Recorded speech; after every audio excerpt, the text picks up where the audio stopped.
Continuando ainda sobre a queda de Lúcifer.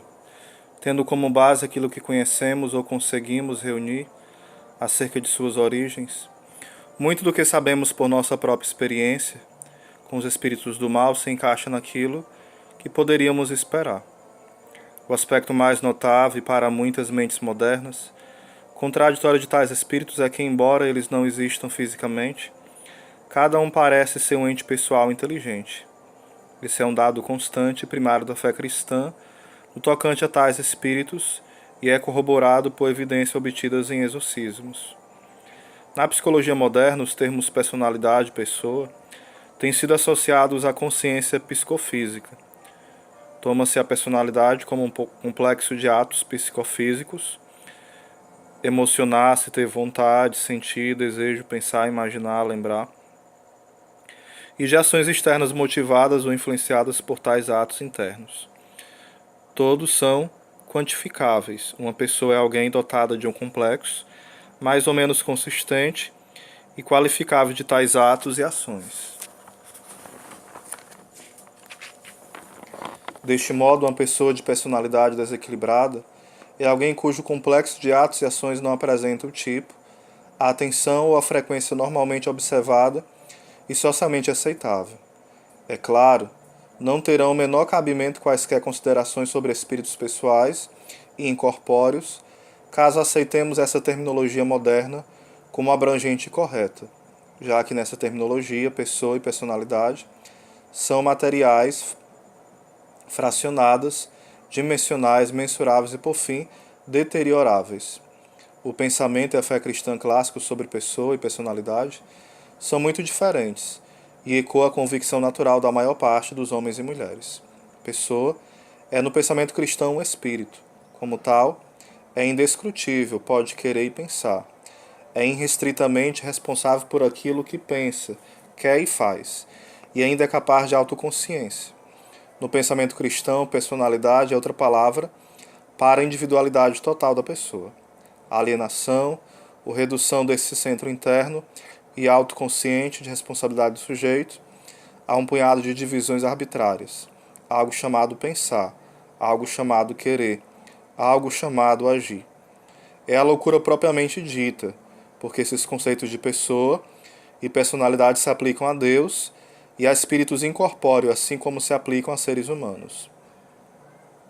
Em nossa condição humana, o espírito individual e pessoal se destina a exercitar sua vontade, pensamento e todo o seu poder por meio de atividades psicofísicas, raramente ultrapassando essa arena quantificável.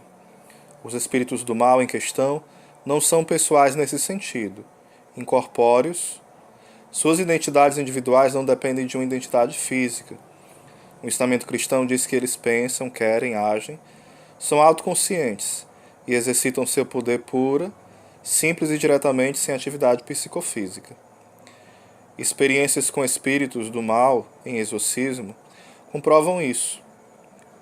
Em virtualmente todos os exorcismos, há um ponto crucial em que o espírito possessor refere-se a si próprio como eu, e nós, alternadamente variando igualmente entre meu e seu. Eu o levarei, somos forte como a morte, idiota, somos todos o mesmo, há apenas um de nós. Tudo isso foi atirado contra Michael Strong pelo espírito em Puxim, em Nanquim. Eu, meu, todos, um, nós. Não opera aqui a individualidade em qualquer sentido humano, nem mesmo em qualquer sentido remotamente corpóreo. O fato de que os espíritos descritos nos exorcismos deste livro tenham finalmente respondido a nomes, como ajeita-moça, sorriso, tartaruga, etc., não é indicador de identidade separada. São nomes assumidos, aparentemente em vista dos meios ou estratégias utilizadas pelos espíritos ao possuir a pessoa em questão. Quando o padre Mark pressionou o superior de ponto para revelar seu nome, teve como resposta: somos todos do reino. Homem nenhum pode saber o nome. Quando Mark insistiu, o espírito respondeu: mutus, magno, bruto, brutal, brutíssimo, 70 vezes, legião de 77. Os nomes que ele deu são claramente ad hoc, e por tudo aquilo que sabemos, podem variar para o mesmo espírito em vítimas diferentes. Em nome de Jesus, por qual nome você atende? Foi nesse sentido a pergunta crucial de Mark.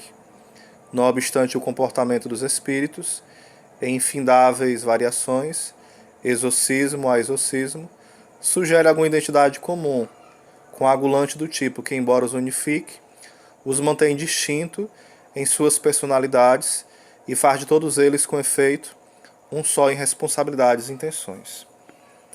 Há óbvia gradação de inteligência que se pode observar em diferentes espíritos possessores, está de alguma forma relacionada íntima e construtivamente com a personalidade desses espíritos.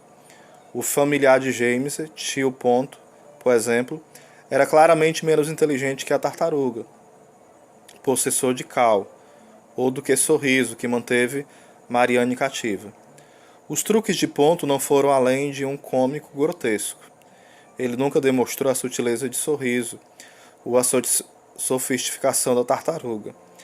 Estes se valeram de argumentos sagazes e jogos intrigados para favorecer seus propósitos e tinham, de modo geral, uma penetração mental que faltava a Ponto. Esses nomes que são atribuídos aqui de demônios são do livro Reféns do Demônio, que conta 5 casos de exorcismo bem detalhado, né?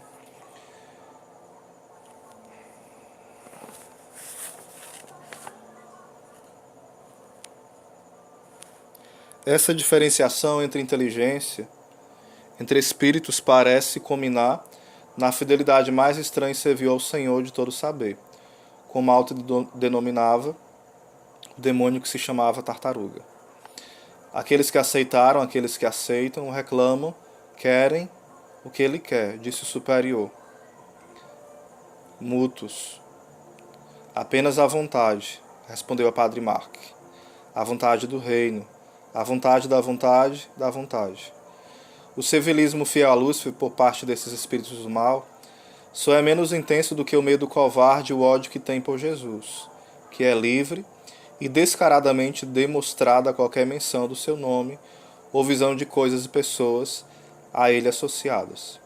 Um espírito possessor, seja qual for sua habilidade e inteligência, pronunciará repetidamente o nome de seu líder, podendo assim passar a impressão de que obedece, teme e reconhece uma superioridade inquestionável. No entanto, nenhum espírito do mal parece suportar o nome de Jesus.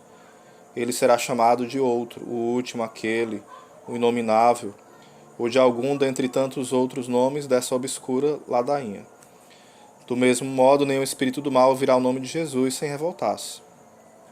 O exorcista pode fazer disso uma de suas principais armas, tendo em vista que o espírito do mal, no afã de não ouvir mais de uma vez as palavras da fé absoluta, em nome de Jesus vê-se-á forçado a responder a perguntas ou dizer seu nome. Há a curiosa qualidade unitária, quase como um coágulo, que às vezes se acredita vislumbrar no terreno da personalidade, inteligência dos espíritos do mal, abre-nos também uma interessante perspectiva sobre outra constante entre espíritos, seu apego ao lugar. De novo, a experiência deixa claro que espíritos possessores buscam encontrar um lar, como dito simplisticamente por Ponto, na pessoa possuída, mas isso nada tem a ver com a solidão e desabrigo de um espírito em particular. Para os espíritos possessores, o lar ou pessoa pertence a toda a sua família, a turba coagulada de espíritos do mal, encabeçada e governada por seu líder sombrio, o reclamante. É uma versão macabra da hospitalidade do tipo "mi casa, su casa". Há muito refletido nas palavras de Jesus. Quando o espírito impuro sai de um homem, ele o errante por lugares áridos, a procurar de um repouso que não acha. Diz ele então: voltarei para a casa de onde saí. E voltando, encontra vazia, limpa e enfeitada.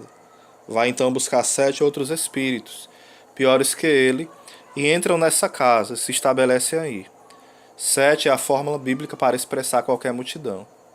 Teremos sempre muita dificuldade em compreender intelectualmente a noção de uma personalidade ou inteligência sem cérebro, de uma voz quando não há garganta, ou de uma bola no ar sem uma mão que a atirara. mas essas questões serão duplamente problemáticas enquanto prevalecer a mentalidade moderna, com sua insistência sobre a materialidade de tudo que existe. De modo geral, por exemplo, aborrece-nos a impossibilidade de falar sobre esses espíritos como se tivesse gênero, sexualidade ou individualidade idêntica à dos seres humanos. Individualidade por si só é um problema terrível para a sociedade da era digital. A identidade para nós está sempre ligada à separação física. Se contamos 217 milhões de americanos nos Estados Unidos, queremos dizer 217 milhões de corpos separados e, portanto, distintos. No entanto, pelo que sabemos, parece óbvio que tentar contar ou estimar o número de espíritos com base na separação corporal não nos levará muito longe, e que ao negar a existência de espíritos por conta de eles não se prontificarem a literalmente levantar a mão e esperar a sua vez, aparentemente não os impressionamos. Mesmo que superássemos todas essas dificuldades, e então pudéssemos começar a pensar nas identidades dessas criaturas incorpóreas, haveria outro problema. Tendemos a pensar nas bizarrices e na violência dos exorcismos como sendo, de algum modo, o espírito do mal.